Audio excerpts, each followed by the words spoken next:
shocking, and something you referred to in your opening remarks, and the fact that a child who's born in a neighborhood like Rowan Park has a life expectancy 20 years greater than a child born in Upton. And those disparities track across all indicators and outcomes, from graduation rates to arrest rates. And it's something that as mayor will be my top priority, to focus our efforts to change those disparities and make sure that we're all becoming prosperous in the city, not just overall. But that means two things. That means investing in people, and it also means thinking about place.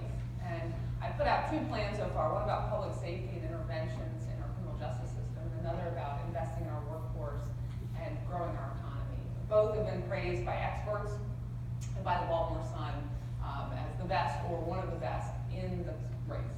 And within the workforce piece, I talk about how you connect people to jobs, because our problem in this city and region is not that we don't have a rich region. We do. The problem is connecting people in neighborhoods like Sandtown to those jobs. So I talk about what we can do, what it's worth. All right, thanks. Thank you.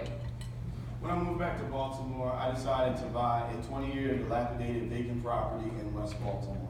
It didn't have a roof. It was a tree growing in the middle of it. The back wall collapsed. The next door neighbor was a vacant property. All the houses across the street were vacant. There was illegal dumping in my rear yard and an open-air drug market every single day in my front. The reason I tell you that is the reason that I decided to buy as an electrical engineer, and my wife is becoming an attorney, where we could have purchased anywhere in the city, is I saw the value in my community. Jordan Hill Park was my backyard. We had access to multimodal transportation. The Central Business District was a stone throw away. Yet the community had turned its back. The city had turned its back on my community, my block, my corner, my house. We need to develop innovative and creative ways of rebuilding our communities. 3 out of 4 of every dollar that's been spent since William Donald Schaefer on tax incremental financing has been around the harbor.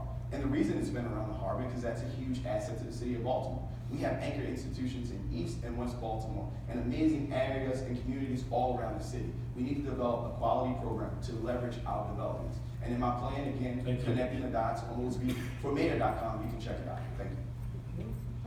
I think what we do is balance what we're doing. We do TIFs, we do them for the Inner Harbor, those neighborhoods around there, and it's important that we do it. Because as we look to where the jobs are, many of the jobs in hospitality are in those communities. But we need to balance that development into other areas of our city. And we need to look at some of the things that are already being done. I look at what the Southwest Partnership is doing. And let's bring all of these projects that are doing development in our communities together and continue to push them forward.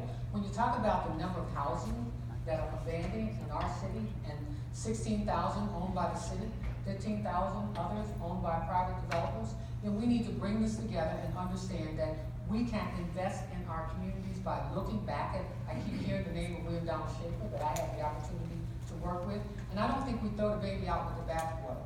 When we had dollar house programs, when the federal dollars ran out, we should have figured out how to move forward with that. We have the vacancy values programs that's working in some neighborhoods, and put all of these projects together that are focused on redeveloping neighborhoods, and let's just focus on some of these neighborhoods that have been neglected for decades. Thank you. So I think that I have this theory that we work with the neighborhoods of relative strength. We don't start from weakness. We're not going to be able to do all of the neighborhoods at one time, and we don't start with the neighborhoods that have hundreds of vacant and abandoned properties. But those neighborhoods that I call on the cusp, they're a little frayed around the edges. They have good home ownership. They have a couple of dozen abandoned properties. So we take 6 or 7 of these communities. Could be Oliver on the east side, could be Upton on the west side, and we go in there and we take all of our forces, we marshal our forces, we work with the small developers, and we put the dozen or so homes back into good shape. But we also put police officers on the beat. We also fix recreation centers. We also take care of the schools that are going on. We also work with the anchor institutions that are right next to our universities and other strong, and we fix that neighborhood that's right next door to a good, strong neighborhood. And then we take another 6 or 7 right next door to that, and we build out that way.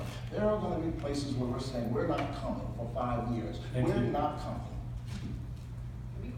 Give you 2 things that I've done that we're going to scale in this city, and 1 thing that we're going to do in this city. 1, we put $20 million into the old Glens Falls Middle School on Hilton Parkway through a public-private partnership. We're going to graduate 600, we're going to have 875 kids at that school, reviving that neighborhood. We've got a full-time policeman walking around that neighborhood. Second, I started a company by the name of Green Job Works. We have 125 people. It's 40% owned by the Center for Urban Families, focused on demolition and recycling in our city. We're going to scale that. Our housing situation is a job opportunity. And 3, we're going to build a modified red line that goes from Social Security, stops at the West Side Mark Center, and dead ends at Lexington Market. So people can get to those jobs on the east side of Baltimore. It will revive the west side of Baltimore and give people a reason to be in Lexington Market.